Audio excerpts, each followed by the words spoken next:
Hi there, Don Spillane with Designing Financial Solutions, continuing the essentials of long-term care with Donene Kistler. This is the second part, Caring for Mom, the Consequences. For almost the first 2 years, I was doing it all myself. Even though I have siblings I have sisters that lived in the area and were about a half mile away. I think because I was unemployed at the time, and they were, getting information from me about how things were going. So it just was me and Mom. But after about 2 years, I was so exhausted. And then at that point, the cancer diagnosis was there, and all of that had changed direction. And so I reached out to them and I said, look, I just can't do this anymore by myself. And so that's when they came on board. And, if we had contracted out in-home help, then that would have come out of the monies that she did have coming in, of course.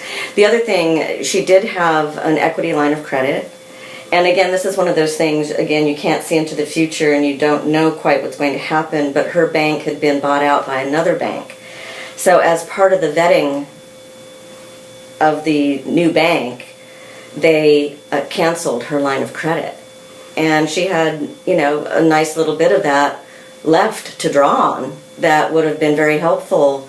Say we wanted to hire outside help. It's a delicate balance of trying to honor your time with your loved one, your parents, either your father or your mom, or ultimately both. I think I would tell you to reach out more and find out what is available to you that can be helpful, either through whatever medical insurance they have or acquiring additional to help support those efforts.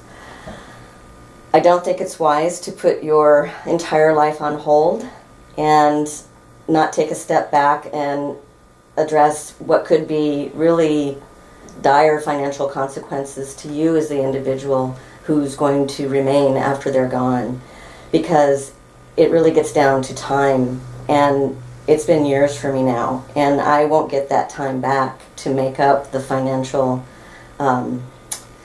fallout. If you have brothers and sisters and they're supportive, great.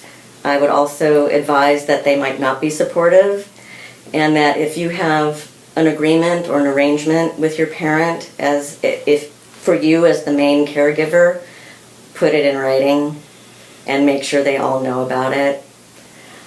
It's just family dynamics, and because you're so in it on the day-to-day basis, you don't really think of the consequences until you've had some time and distance to look back and see what's really taken place. And so for me, making the choices I did to more or less put my work life on hold obviously had a financial impact of no income for a number of years.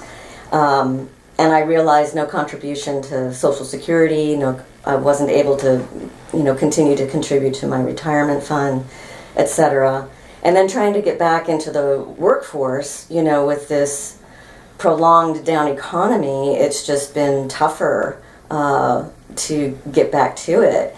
And then when you go and you sit across from people who are, hopefully going to employ you, your work, the value of the work that you've contributed to your parent isn't seen as work. I would probably have done it differently, but I would never not have done it. We invite you to call us, either Bob or myself, for a free 1-hour consultation on your long-term care options.